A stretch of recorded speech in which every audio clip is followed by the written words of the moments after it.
It's not we who choose. It's the path Mm. that chooses us. It's the project that chooses us. And I always, always, always believe that no matter what I do, that the teams that are standing in the room, the location where we're standing, the people who've come together, is the project or the character. They have chosen all of us to come together in this point of time to retell the story, to just retell it in the best way that we can. I feel like we've had a massive jump because there is a big inner deep dive which has happened in our consciousness, in our behaviors, in our level of acceptance, in the way we are dealing with things. This is what is changing in my life, is that I'm starting to monitor myself and see what I'm doing and where I'm suffering, where I don't have to suffer. And it's a circus, so it's like the Ferris wheel. At some point you feel like, yoo-hoo, I'm at the high, and then when it's come to that turn, like, oh my god, I'm having something going on in my stomach, I'm gonna die, Yes. I'm gonna die. And then comes down like, okay, I'm dying with the heat, can you like take me back up again? That I'm trying to bring into my life, because I've been growing up with the mindset where everything comes at a price. Everything you need to work for, you need to work hard, and it's not getting any easier. You just become stronger and tougher, and there's nothing effortless. It just doesn't exist. It's the same thing right here, right? So the effortless, no effort, too much of it's a cyclical pattern, and the minute you can see the whole pattern, you'll jump out. And my spiritual teacher once told me, he said, Neha, everything is an idea. That changed me. At that time when he said, it always takes me a couple of years to understand whatever he says. So so after a couple of years when I understood what he said, I was like, okay, yeah, this is also an idea, and this is also an idea. Me saying that this is suffering is an idea. Me saying this is effort is an idea. Me saying this is effortless is also an idea. It's all an idea. Which idea feels most aligned to me right now, brings most joy to me right now, makes me feel like I'm light.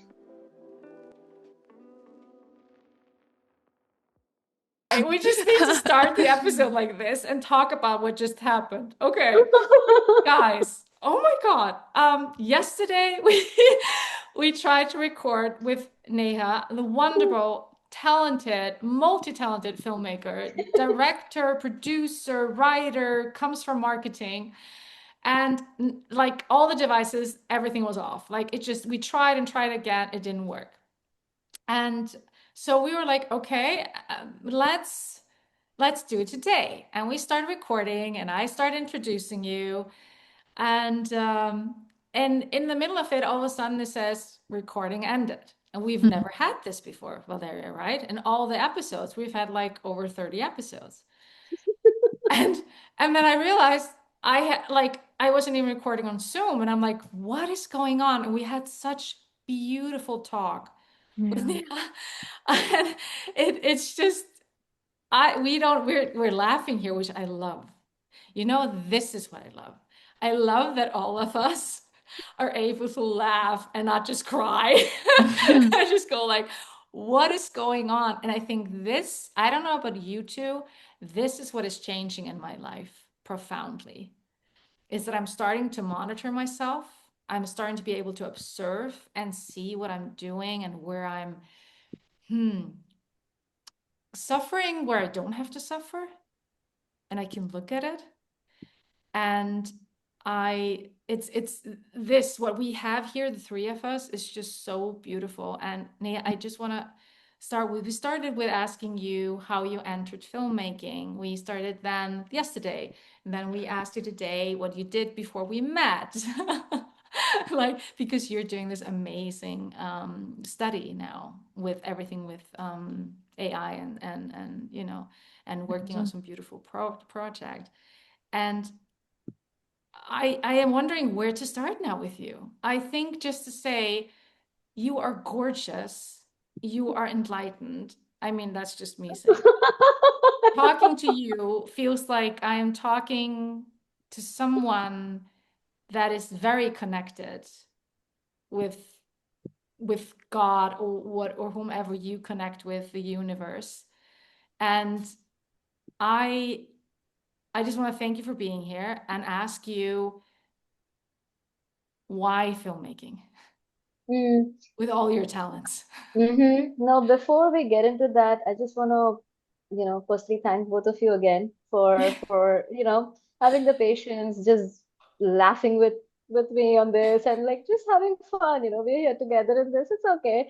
Um, And thank you for having me on this ambitious past podcast. It's a very beautiful initiative, and I'm so honored to be here. Before we start talking about my filmmaking thing, even you said Mm, something so beautiful. You said about how you're beginning to be more like lean into acceptance a little bit more of what mm-hmm, is. mm-hmm, And actually, that's same thing's happening for me as well. So many curveballs are coming in life, and I'm seeing how my response, not reaction, my response to them is so much more different. I'm yeah, almost like seeing it from a distance and leaning more and more into faith, trusting that everything that's happening is for a higher good. And even higher good is like a fancy term, but it's almost like there's something better. There's something mm, better. Take one, take two, take three, there's something better. It's yeah, fine. There's something better right here. And it's like it's like the God or the energy that you spoke of. It doesn't want us to settle for less anymore. Doesn't want us to settle anymore for anything. So that energy of yes, settling, the energy of suffering, the paradigm of having to make choices, the scarcity mindset of, oh, if I don't have this, or I have to choose between this. I think that whole paradigm is like over. yes, It's like we've had yes, this huge jump. mm, I feel as if all of us, mm, uh, as a mm, collective humanity, have had a huge, massive jump in our consciousness, in our behaviors, in our level of acceptance, in the way we are dealing with things, in our mm, dreams, in our creations, in all of it. Like I feel like we've had a massive jump because there is a big inner deep dive which has happened.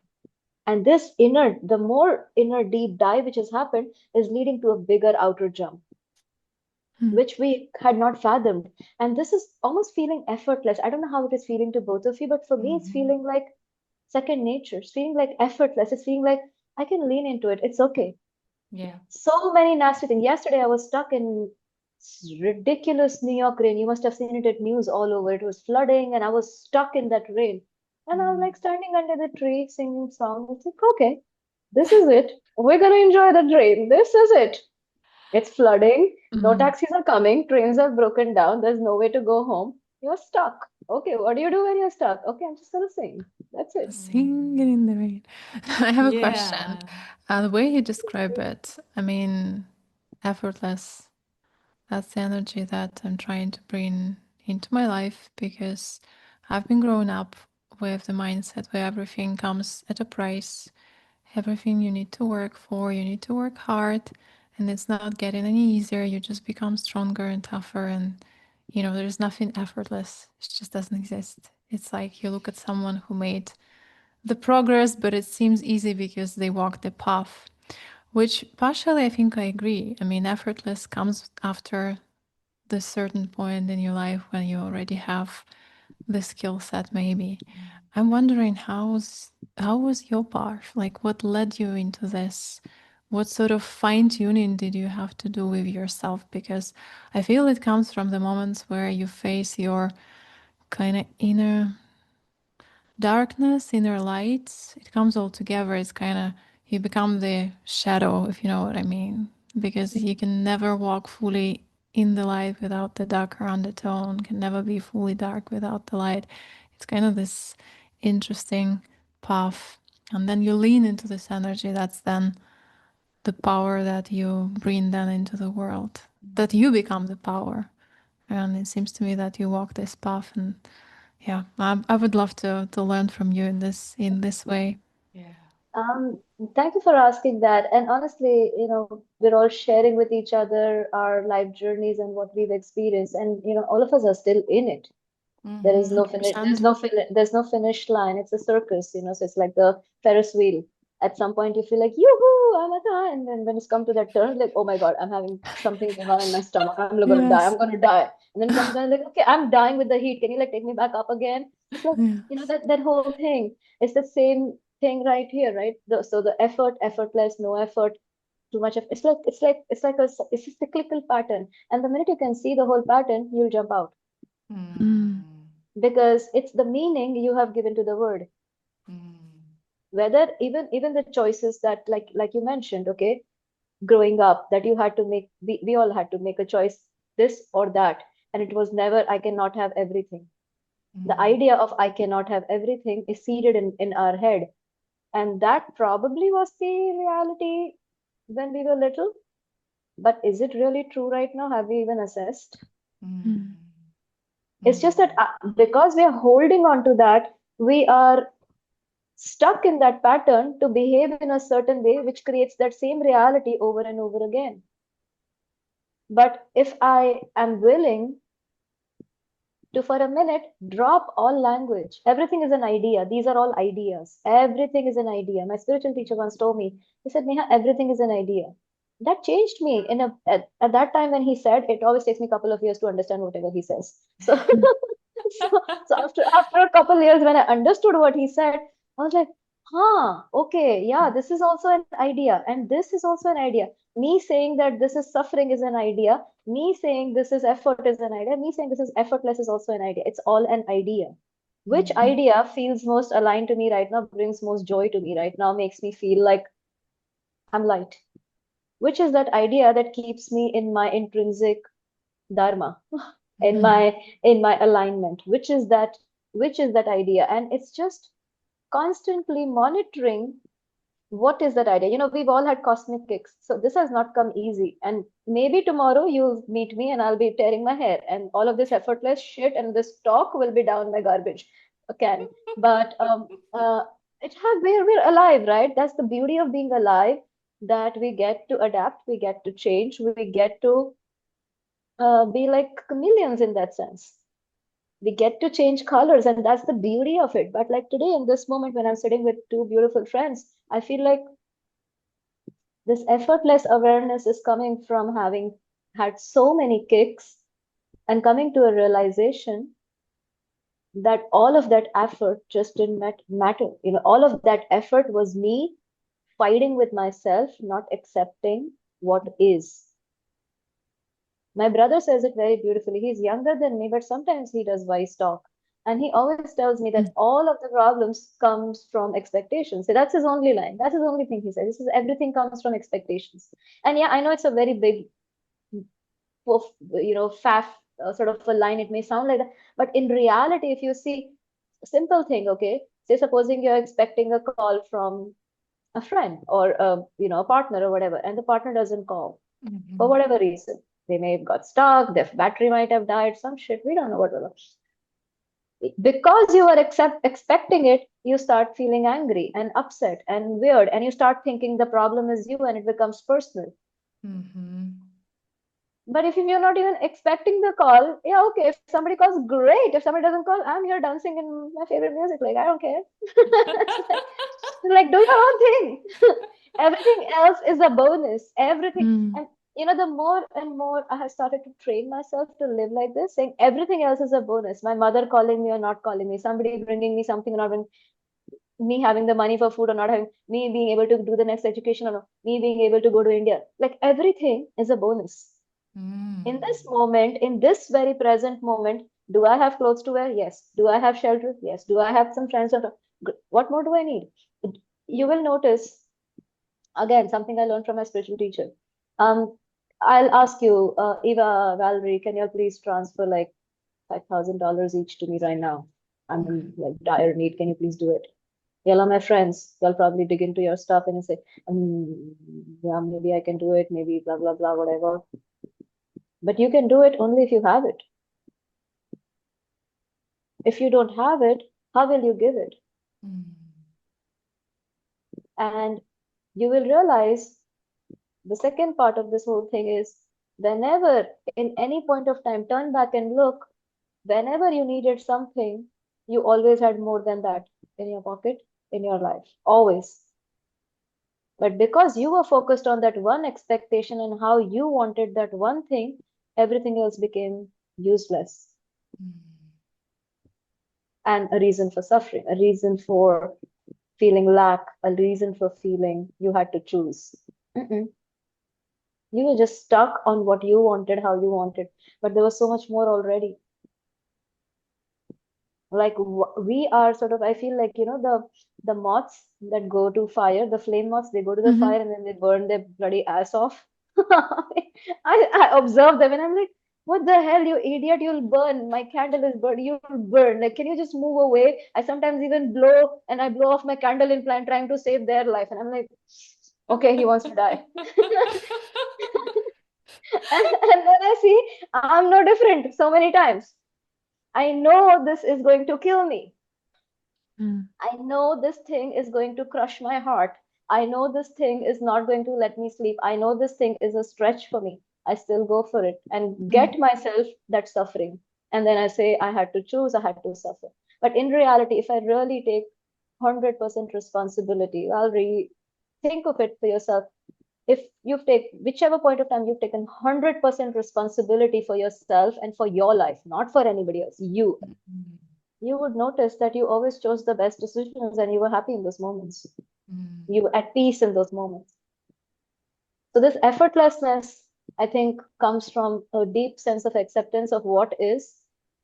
And when life has shown you so much and there's nothing you can do about it, what do? Sometimes it's that giving up surrender, and sometimes it's a conscious surrender. But the giving up surrender never lets you be at peace. The minute you understand this and lean into conscious surrender, oh my God, it's a 360 change. It's a complete change. Beautiful. It is. Do you approach your filmmaking like that when you're on set, when you're working with your team? Oh my God. Sometimes you should ask my team. They feel like I'm a terror sometimes. But yes, most times I am like that. It's just that I know what I want. It's and sometimes that's a curse. What do you mean by that? Today, Yumi and Valerie, we collaborate on a project. We're all creatives. We all want to do this. We all want to bring our energies and contribution to it. And say, Eva, you had a script, okay? You wanted to make a film about chocolates and orchids and how you met this cute guy in Barcelona, okay? I want to make this film. Let's do it. Let's go to Barcelona. Let's go to Barcelona. Hey. Right? So you had an idea about this just chance encounter with someone in Barcelona, and then something to do with chocolates and orchids that happens in that story, and it changes both your lives and trajectories forever. That was your idea. Me and Valerie come in saying, "Yeah, we want to make this film. Sure, let's go to Barcelona." We just decided, we booked our tickets. We go there, you have a rough script, blah, blah, blah. Val says, "You know what? I have this new song I want to create. And you know what? Let's shoot this scene not over the bridge, but in the church instead."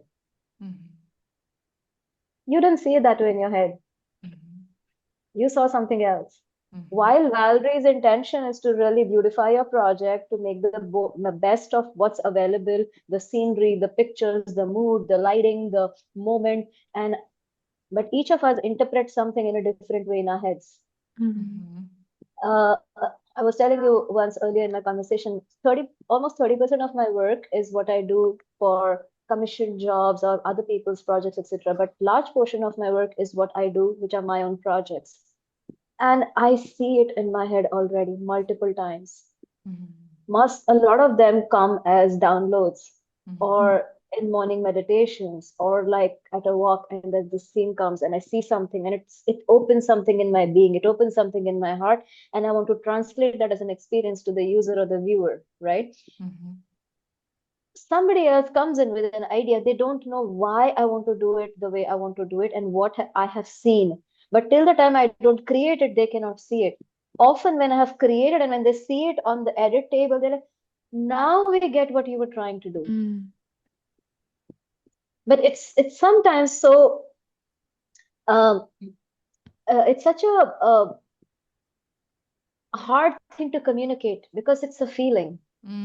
It's sometimes not a physical thing that you can say, I want the flower on the right, not on the left.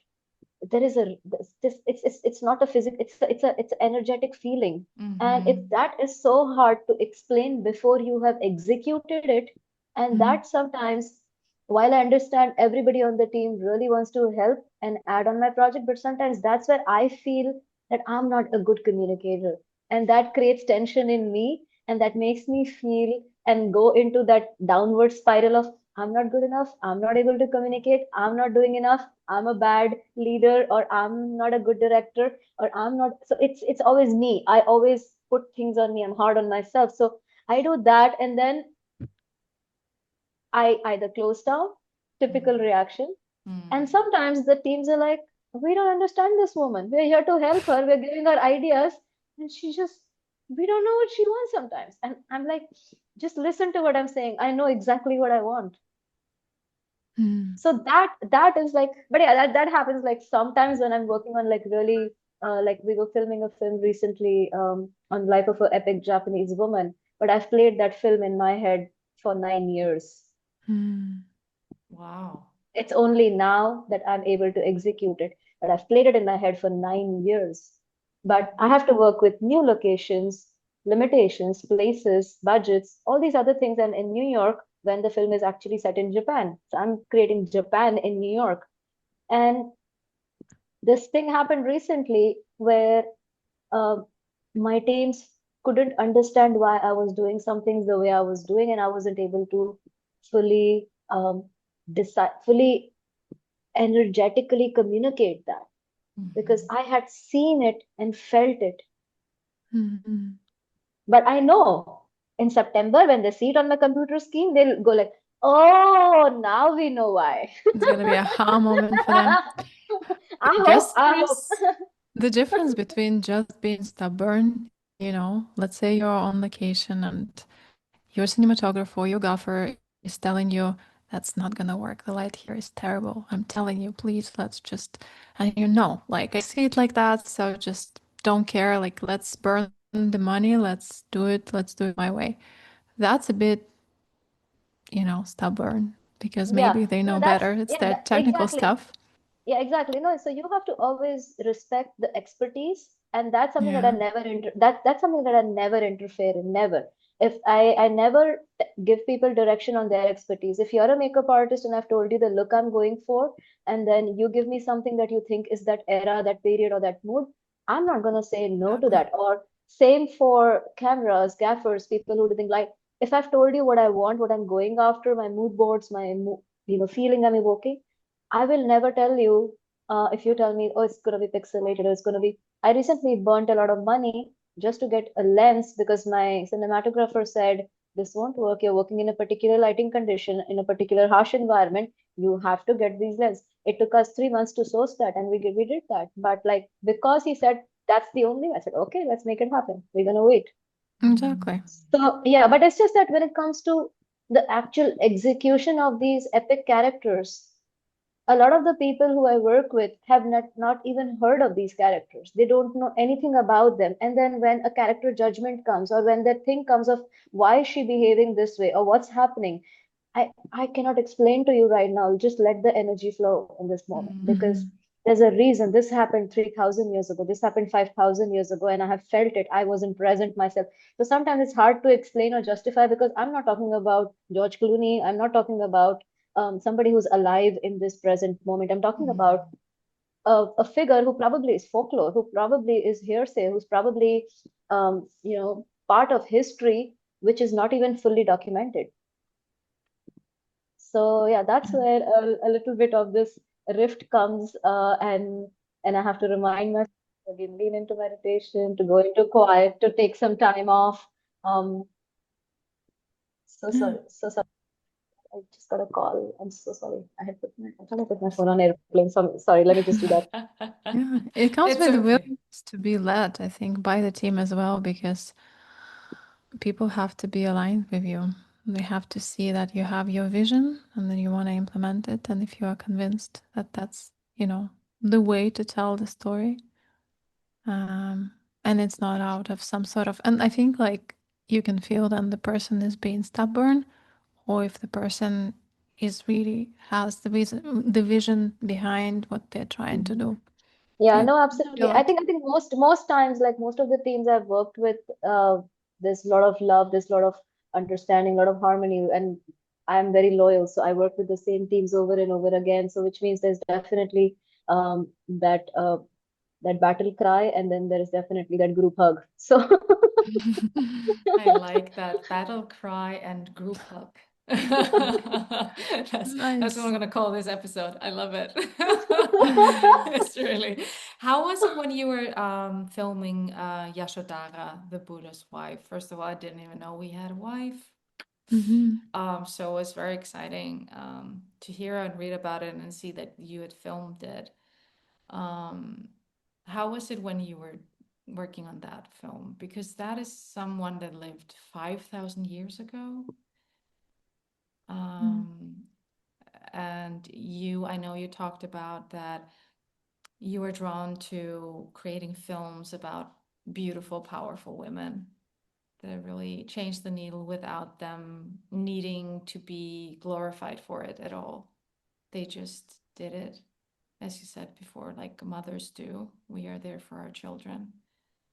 Yeah, how was it on that set? So Yashodhara is a project that lived in me for a very, very long time. I see her as a personal mentor, and one of my life's work I see is, of course, doing a lot of work with women, but also saying untold stories of epic, enlightened women, because it is through them that we as humanity are where we are today, I feel. And like you said rightly, it wasn't about the glory, it was about doing what they had to do. It was about them walking in their dharma. And because they did that in that moment, because they harnessed that energy, it even inspires people like me and like so many others, 5,000, 10,000 years later, to be able to stand in our own ground when we are faced with a similar situation. um, you know, I always feel that um, the size or the shape of grief doesn't matter. Grief is grief. We all experience it differently. When things happen, when life throws cosmic curves at us, um, we all have different threshold of tolerances. We all have different threshold of how we survive through it, how we come back to our thriving. And in my own personal life, it happened where I was going through a very down phase in my life, and I had put all of my energy into a relationship. I forgot who I was. I forgot my existence, my reason for being, and I had a massive relationship break, and I was like, I gave all of my power away. I forgot who I am. I forgot what I am here for. Um, and It was purposeless living. It was existing, not living. And I remember my Ayurveda doctor one night sent me a poem. India treats very differently. India doesn't always, give you medicine when it's not needed. It probably a poem can do the job. Why dish down medicine, right? So my doctor sent me a poem on a night which was a night of absolute darkness for me. I felt like the walls were caving in. I felt like everything was coming at me, and ting, the phone light goes on in a dark room, and I see a poem. It was on this particular woman, Yasodhara, and I didn't know much about her either. I leaned into her story. I allowed her to unravel her secrets to me. I meditated. And I realized if she could survive all of that, which she survived, what the hell am I complaining about? Like, what the hell am I trying? Like, if she could do all of that and still do so much for humanity, so much for her family, so much for herself, like, what audacity do I have? What is this big giant ego that I have that I can't? It's a reverse ego. And I realized that for me, and she became like a beacon of light. She became like that source of inspiration to sort of stand back up, to build myself from ground up. And if she could, I could. If I could, so many more could. And when I discovered her story, I said, because she's helped me so much in my life, I will say her story in some capacity. I don't have a lot of money. I don't have big funding. I don't have big producers backing me. But I do know that these two little hands are supported by those two big invisible hands, that want to make this happen. And when the time is right, the project comes to life. It's like everything moves in periodic cyclical pattern in our planet. So probably it was the right time. I had to wait several years. This was the right time when everything aligned. The actors, the characters, the team, the people, everything. I shot this film in New York. I created old Nepal in New York. And the actors, people couldn't believe both my actors were Spanish. they knew nothing about Buddha's existence. In fact, my lead actor who played the role of Buddha, um, had this was his first film, and nobody could tell. Big television stations and media people saw my project, and nobody. I showed the film in India to a gathering of journalists and reporters, and one of very big news reporter was in my gathering, and he was sitting next to me, and he said, Are they, where do they live?" I said, "They're in New York." She said, "They're Indians? They're Indians, right?" I said, "No, they're not Indians." I said, "How did you do that?" I said, "I don't know. It just happened. It's not me, it's the energy. It's the energy." They leaned in, they Wow. were open, they received, and the project chose them. Little while ago, Eva, you said in one of our previous recordings, which went kaput, but you said something very profound. You said, "It's not we who choose, it's the path Mm, that chooses us, it's the project that chooses us." And I always, always, always believe that no matter what I do, that the teams that are standing in the room, the location where we're standing, the people who've come together, is the project or the character. They have chosen all of us to come together in this point of time to retell the story, to just retell it in the best way that we can. Mm. So yeah, that was the start of Buddha's Wife. I wrote it as a big epic for almost like 3 seasons, or a big feature. But of course, what I could manage was a small 20-minute project, which is pretty much conversational with a few dream sequences, because that's all that I could afford. And yeah, we touched upon one precious moment of their life when Buddha is enlightened and he returns.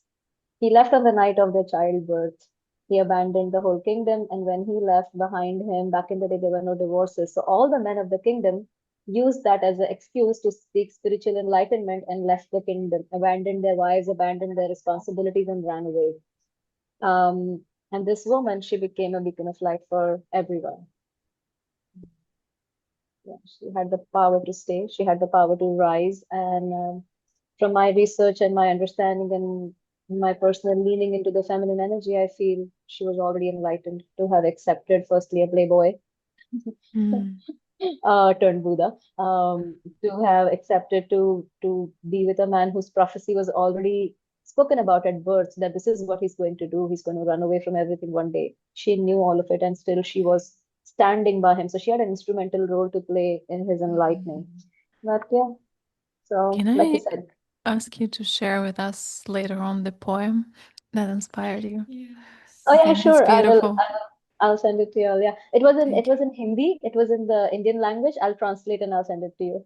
Yeah, Thank thank you. you. Yeah, We're gonna yeah. put it in the show notes for sure. I think everyone is gonna Yes. be looking into that. Yes, I'll do Yeah. that. That's gorgeous. Sometimes you know what, you probably read some things and you know about those, but it's just that in that moment, when you needed to hear it, you hear it one more time or you read it one more time, and it suddenly hits you.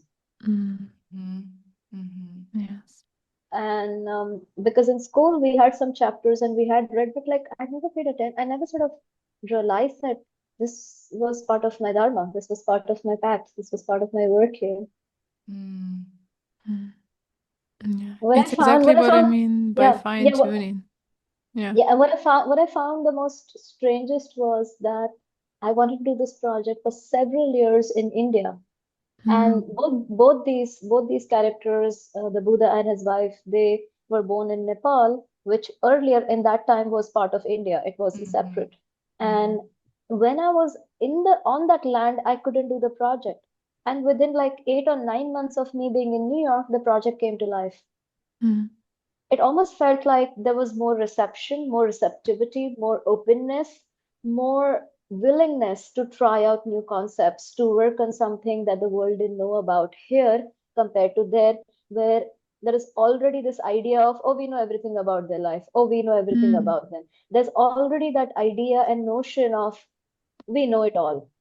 No, you don't know it all. If you know it all, your children wouldn't be suffering and crying like that. They wouldn't need that home Mm. mm, to come back to life. If it was part of your culture, if it was really part of who you are, and if it was kept alive, it wouldn't be. So it was a very big awakening for me also, and which is one of the reasons why I struggle, but I continue to be here on this land, because I feel like this is my karma bhumi. This is like my place of action and work right now, where I'm able to bring to life some certain projects which have stirred in my consciousness, in my being for 9, 10 years, but I couldn't do them on any other land. But I'm able to bring them to life here, one by one by one.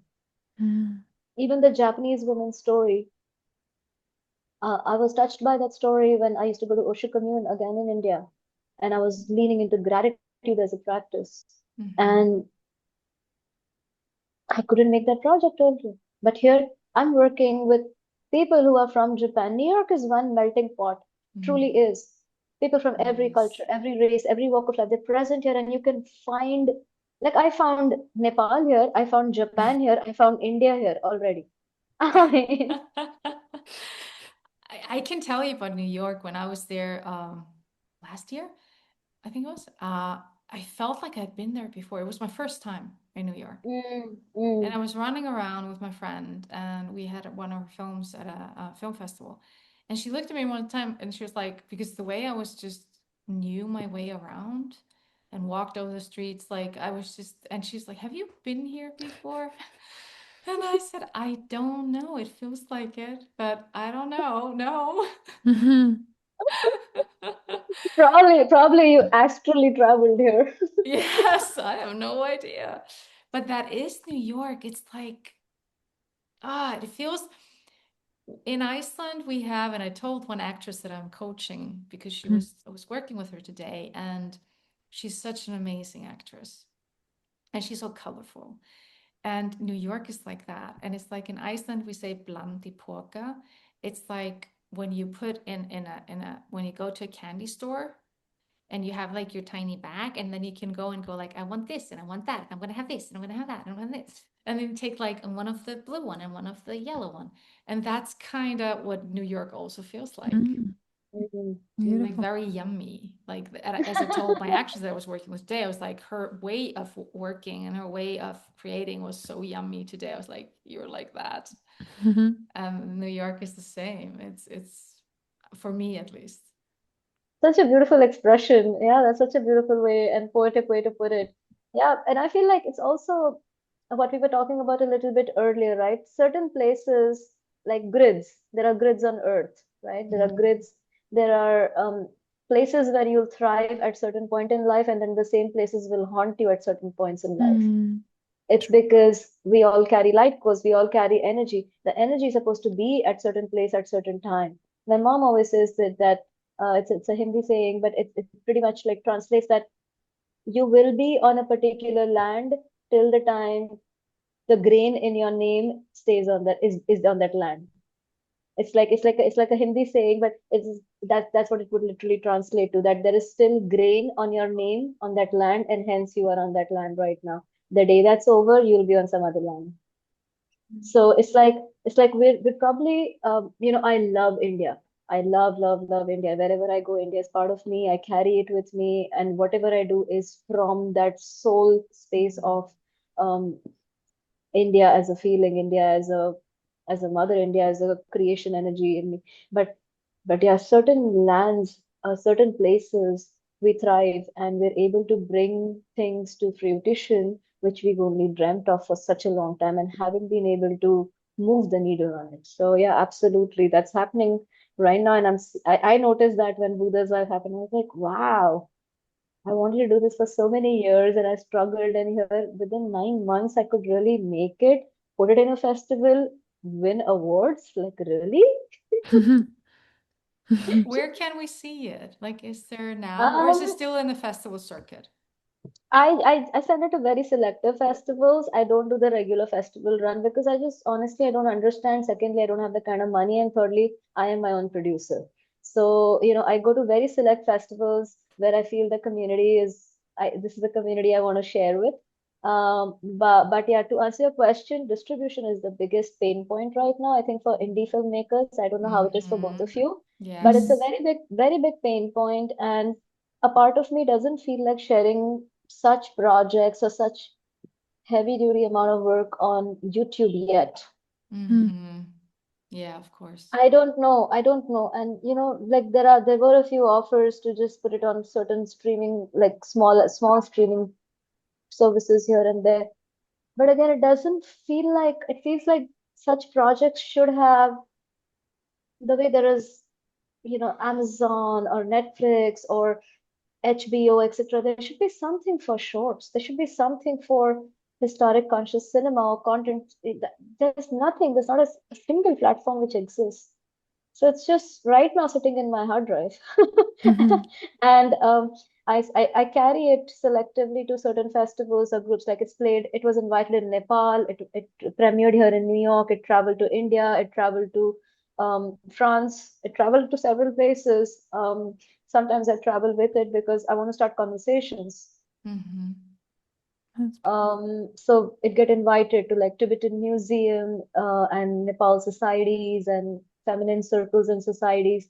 They invite the film, and when they invite the film, I feel that's a better platform than just putting it on YouTube and then getting those 800,000 fake likes and views. And like, what's the point? Like, how many people did I really touch? So I don't know. Right now, I don't have it anywhere to answer your question, but yeah, I Mm-hmm. can send you a link if you would like to see it. Yes, please. And I can send you like a password protected private link to see it and give me your feedback. And if you feel there's an opportunity to show this film in your parts of the world, then let me know, and maybe y'all can share the film with your group of friends and circles, and that would be such an honor. Wow, thank you. Thank you. That's an Mm, honor. yeah, thank I you. love this concept, honestly, because I think we have so many people asking them about their festival strategy. Mm.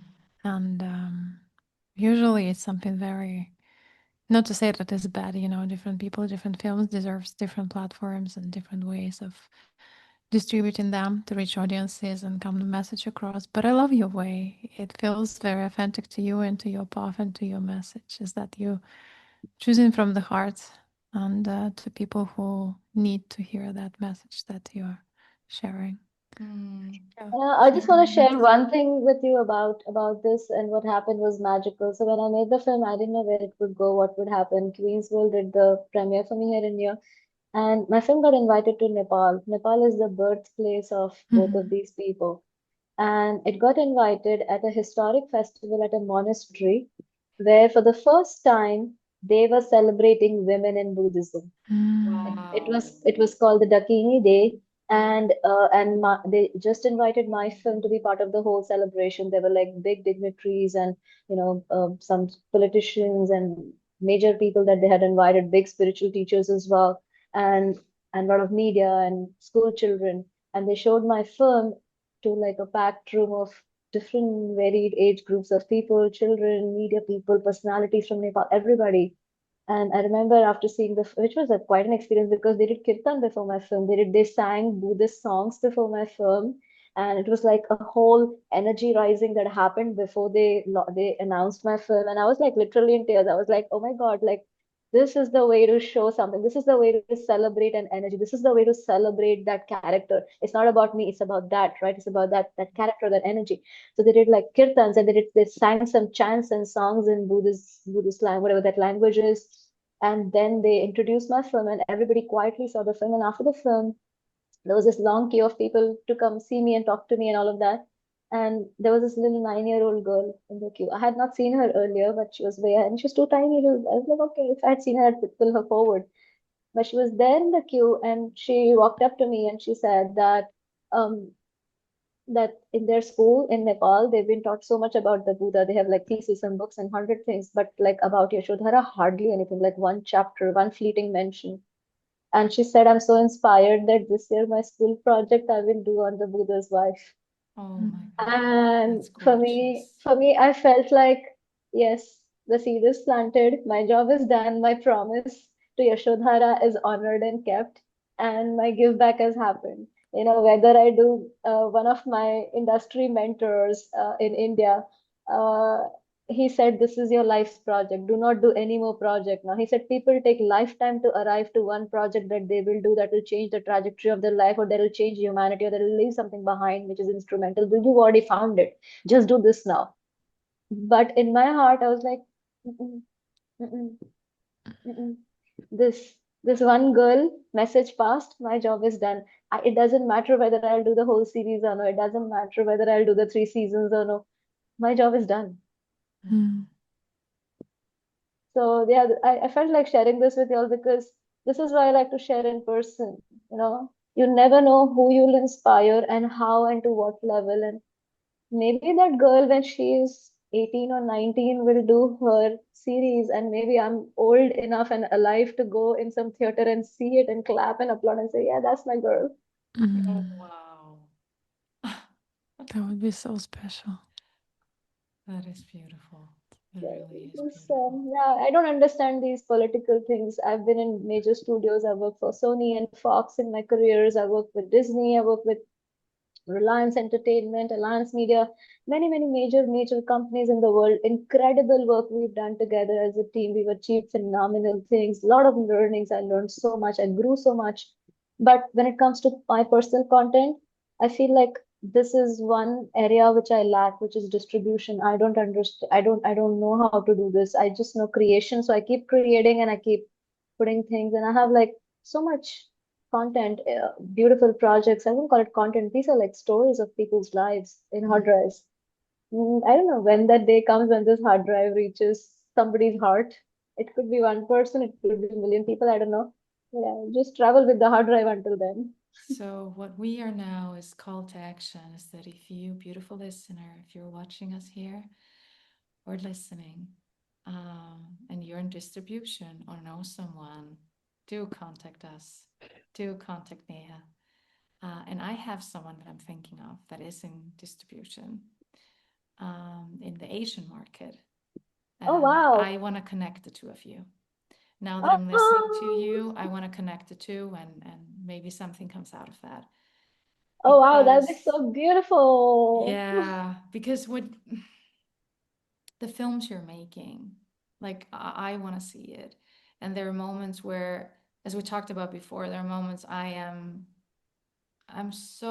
able to observe myself. I'm able to like really from the outside in. I'm able to calm myself. I'm able to find the beauty in everything. I'm able to find the strength, inner strength. And then there are moments I am so out of alignment. And I am so out of alignment that I behave in a way after what I've been going through the last half year where I can feel like it's not me. I'm not being truly me. I have lost myself in it. And the most beautiful thing is then to have projects and films like yours. As you said, when you heard about Buddha's wife, you were like, if she could, survive, not even survive, she did more than that out of hardship like that. Like, who are we? Mm. Who are we to suffer? You know? And that's beautiful. I think it's something that a lot of, and particularly us women, we need to see. I just want to say one thing to that point on suffering.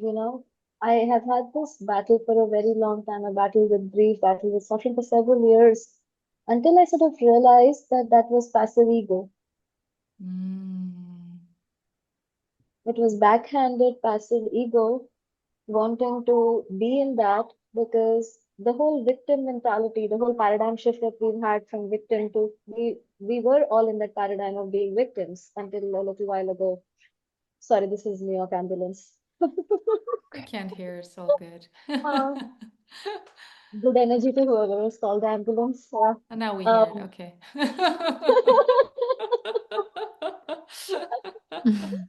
I'm on a pretty high floor, like I'm almost on the 30th floor, but But like isn't it still. interesting? You said we were all suffering, and all of a sudden it goes.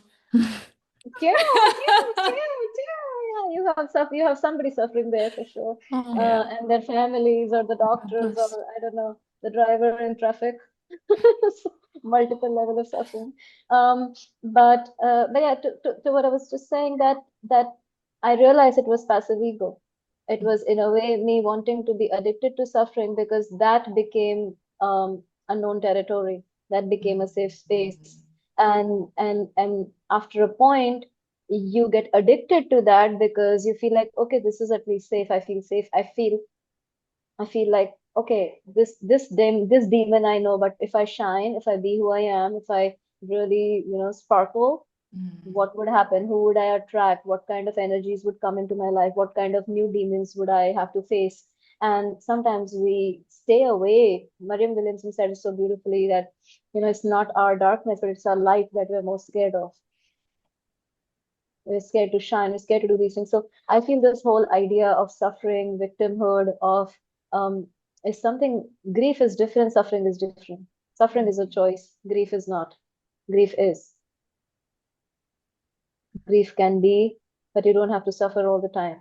It's like it's a choice, and I would say the more sooner we can realize and get aware of this whole idea, I think we can really switch things around for the rest of our life to be the best of our life. Beautifully said. Yeah. And I'm choosing that now. Yeah, let's go get cookie dough. Cookie dough ice cream. My favorite ice cream, cookie dough ice cream. Cookie dough, pistachio, and mango. That's who we are. That's who we are. Oh, and when y'all come here, I'll take y'all to an ice cream place. Oh my God, it's my favorite. I love it. They make ice creams like they make cone ice creams and they shape them like roses, like rose petals. Oh my God, Wow. it's so pretty. Well, there's one ice cream that sorry, we're talking about ice cream that I now that I've gotten no, and that's where my cookie dough had to like, and it's what is it called? Chocolate ice cream or something like that. And no, it's like where you have chocolate pieces in it.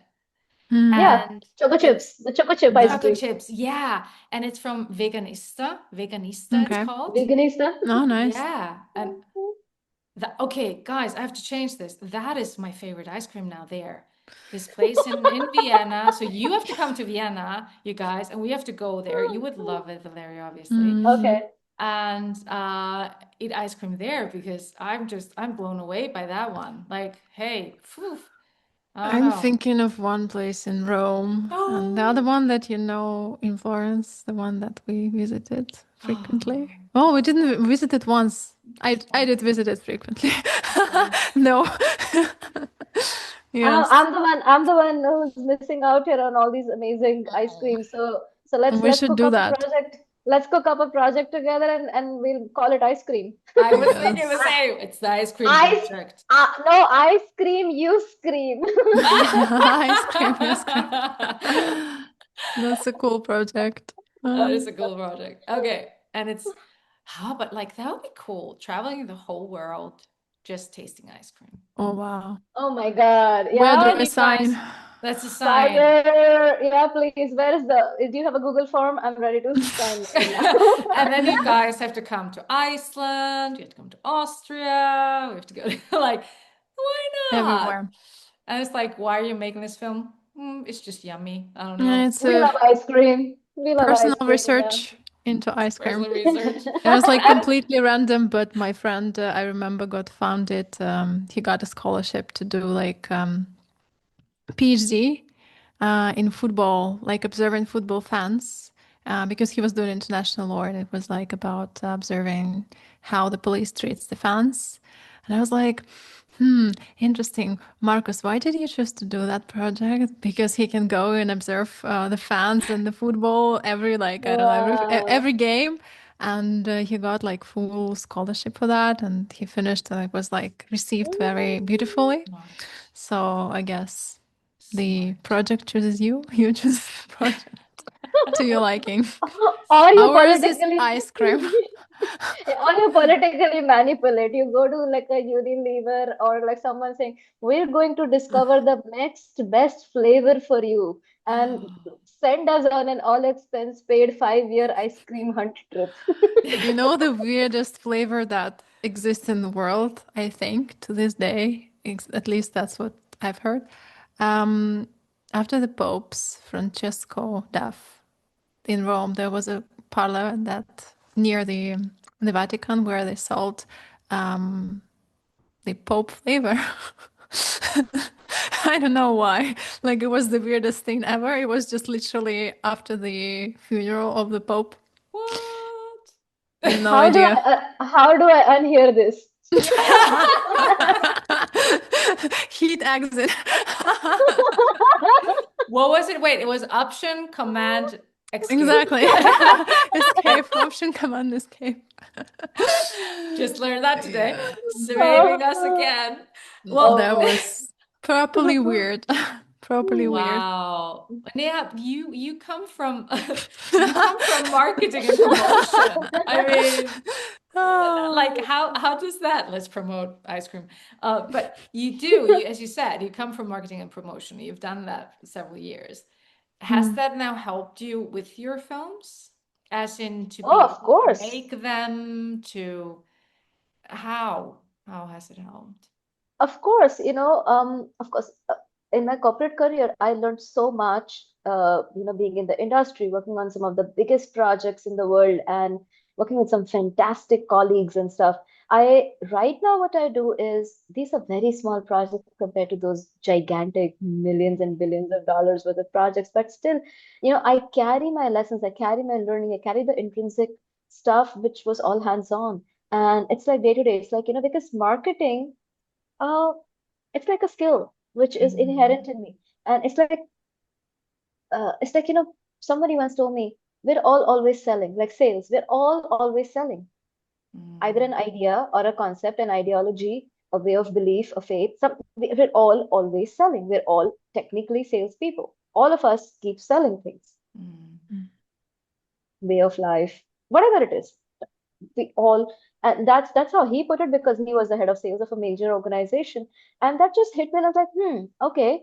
And if you go to see, we're all also always in some way or the other trying to show, persuade, convince, get something. What is marketing actually?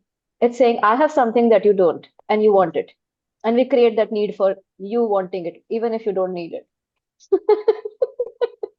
yeah. Right? So that's pretty much in a nutshell what marketing is, where you create a need for something that you have and that you can offer the world.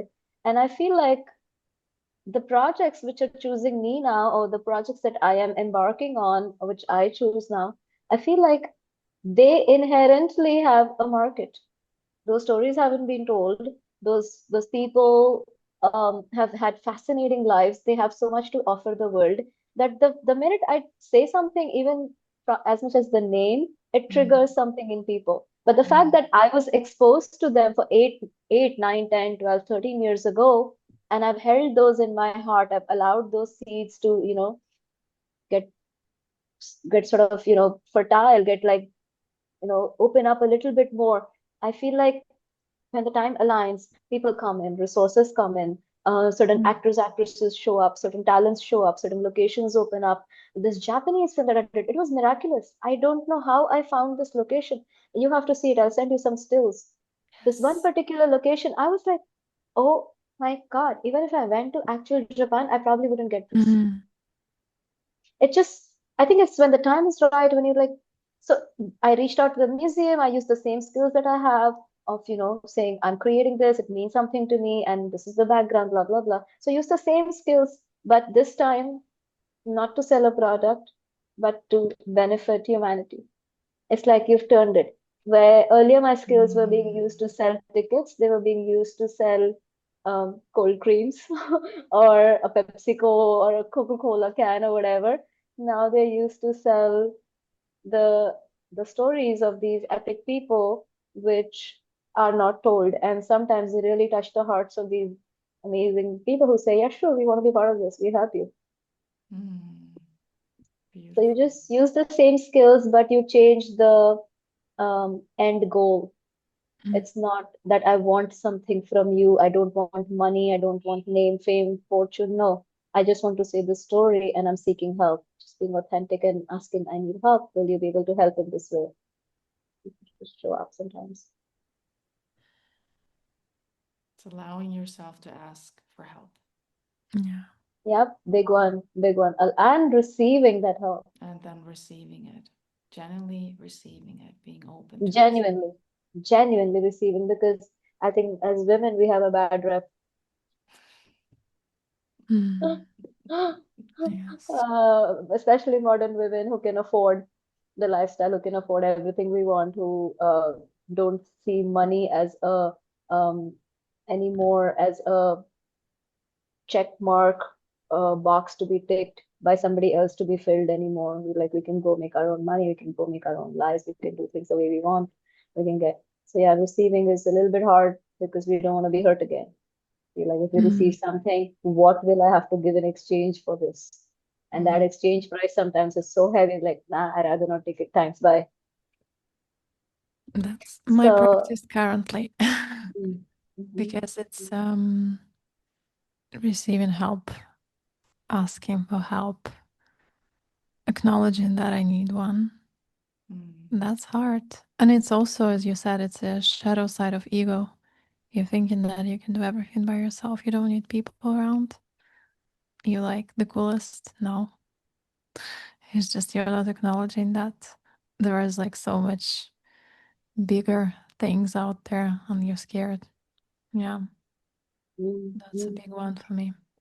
Yeah, thank you for sharing that. And I can just add to this in the way that, I'm very social. I have like hundreds and thousands of friends in different parts of the world, but my inner circle is very, very close, very tight. It's just Mm. 4 or 5 people who I can count on my finger who and they know who they are. So, my inner circle is very, and they know this about. And I've cried sometimes saying, I put this shell, like a coconut or a tortoise, I put this strong shell, but I know I really desperately need help. I'm dying. I really need help. I'm like, I cannot take this burden anymore, or this weight is too heavy. It's just too much. I need help. But it's so hard because I'm scared if I receive the help, I don't know what they'll ask from me in exchange, and I'm not ready. I've been peeled. Mm. I've been peeled on so much, so many times that now this thing that I built back, I want to protect it. It's a tender Mhm. flower. I want to protect it, and to protect that flower, I put this hard shell.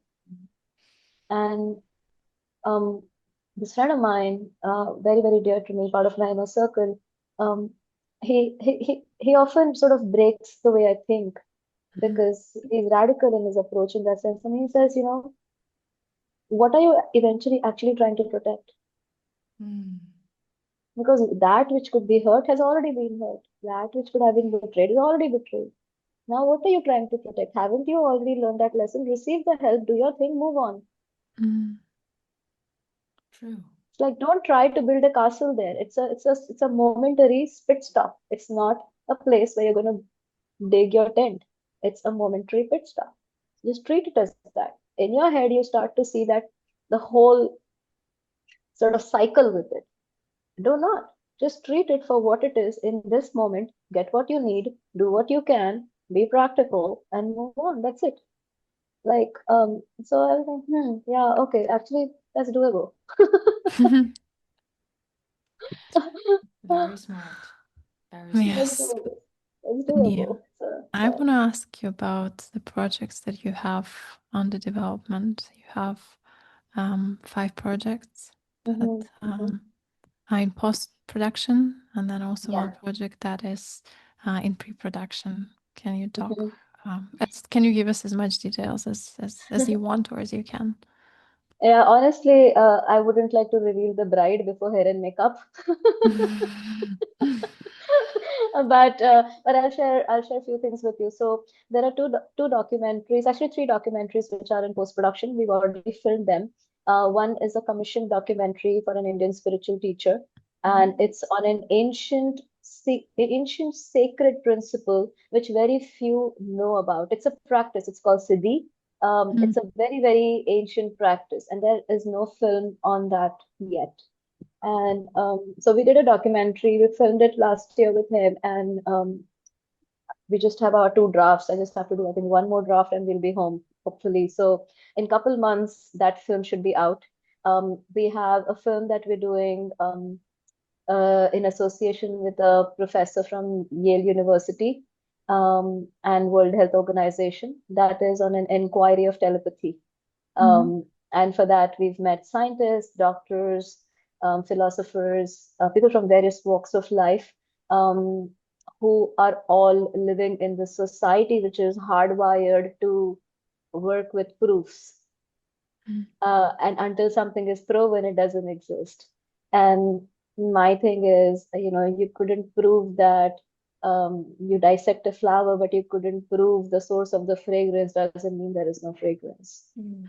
mm, Mm. So so just because you cannot explain something doesn't mean it doesn't exist. So telepathy is one such subject, and that comes from this project called Open Mind. So Open Mind, in my mind and in my business partner's mind, we see it like a series. So we open mind towards telepathy, open minds towards teleportation, open mind towards prana, open minds towards so many other things. But yeah, this is the first attempt that we're trying. This project has had lots of ups and downs, and a long time has gone into it. I am the new director on board. There was a different director, and we feel most aligned with the current team, and we're sort of thinking fresh on this, trying to give it a new package, new everything, because COVID disrupted the whole thing as well. This film started before COVID, so it's been quite a while. But yeah, we hope to finish it this year. So that's in post-production. We're looking at also raising some capital on that one because we have some really big names attached. The World Health Organization is there, some major scientists, doctors, professors from all over the world. So it's a really credible project, and yeah, so looking at that. And then Congratulations. thank you. And then one documentary came out of my own near-death um, situation, which I had post-COVID here in New York. And I woke up with this inquiry of who am I? And within like 15 days of my recovery, I went ballistic on some names which were popping in me saying, this person, this person, this person. And 130 people from 30 countries are part of that project, um, all answering one simple question, who am I? Who is this collective humanity? Like if we were to take a snapshot of Earth from like up above, what is this humanity? Who am I? Who is this humanity? So yeah, it's very hard for me to put this piece together. I've tried and edited it 3 times already, in different ways with different editors, different teams. But it's very hard for me to put this thing together, and I'm realizing it's because I'm in that inquiry myself, I'm in that journey myself, and I don't have a very clear, definitive answer. And also, as a filmmaker, I want to be absent in the project. I don't want to put my lens on it. So to create something so abstract where there are some very big names on that project, and I don't even want to mention their names. Like, I just want to show their face. I don't want people to judge that, oh, because this actor is saying this, it must mean more than what this auntie in the neighborhood is saying. No, it's humanity. I don't care how much success or wealth you have. I care about what are you beyond that. So yeah, that project is going on, and I am just sort of wanting to lean into some meditation for some answers to come on how to complete it. It on IMDb the status says post production, but the truth is it's stuck in me because it's stuck in me. I don't see a movement of that idea in me yet, and I know the day that idea moves in me, when I come to a little bit of an inner consensus of who am I feel I will be able to stand in front of somebody and say, show this picture of. So yeah, that's a challenging thing, and I think that's true for all of us filmmakers, right? Sometimes people think we're procrastinating, but every creation that we do is unraveling a part of us that we did not discover or fully understand, and that creation helps us understand that part or discover that about us. And sometimes it can happen overnight, sometimes it can take years. So I am just compassionate with myself on this journey and just giving myself grace, saying it's okay, don't rush. You will do it. This has come to you, this has happened through you so much, it will happen. Sometimes I get very scared and nervous because there are some people in that project who are aging and very old, and I feel like I owe it to them to put their message out in the world as soon as possible. And sometimes it really I go on a guilt trip where I'm like, I cannot rush this process. I cannot rush the growth of this flower. So yeah. So that those are the 3 documentaries. There is a commission project which is an animation one. By It's my first animation. It's like yeah, first animation. It's a book by Kelly Talixon. She did a book on intergenerational trauma. It's called The Voice of Soul. And we're converting it into an animation film where a little zygote talks to higher spirit inside a mother's womb. saying, Mm. where the hell am I? Wow. What's going on in here? Yeah, who am I and why am I here? And who the hell are you? Why are you shining? Why am I not shining? So, so that's going on. And my Japanese film, which is so Buddha's Wife was the first of a 9-part series that I want to do in these untold stories of epic women. The second one in that series is a Japanese woman, Rengetsu. That's one we just filmed, an epic woman, a potter, poet, somebody who had known pain like no other, and samurai, warrior, like everything. Oh my God, that woman is epic. So we just finished filming that, and we're doing the backgrounds scoring right now for that one. So, and the actress is in Japan. So once she's back in New York, we'll do the sound dubbing, and hopefully, I'm looking at completing that soon as well. So yeah, few projects in terms of film front on various levels of completion. Some more ready than the other, and documentaries often take longer than narratives for me. Um, I don't know how it is for both of you, but yeah, I've always seen documentaries take longer for me than narratives. So yeah, that's the journey so far. Mm. Wow. I mean, Neha, this has been beautiful. Thank you so, so, so much for your patience, your love, your spirit, and the way you embraced us from the beginning on, because our journey it's different than that we've had with other guests, to be honest, because we started with, we wanted to have a pre-talk, but ended up having like a session with you and no pre-talk. We've never managed to have a pre-talk. Yeah, we never managed to have a pre-talk. It was just a beautiful session with you. And yeah, and then all these things coming in between, as we talked about in the beginning, which and we're all able to laugh, and that is so healing. So what I'm taking away from this episode with you is this calmness, inner calmness, and acceptance. And I want to thank you for that, and thank you for your precious time.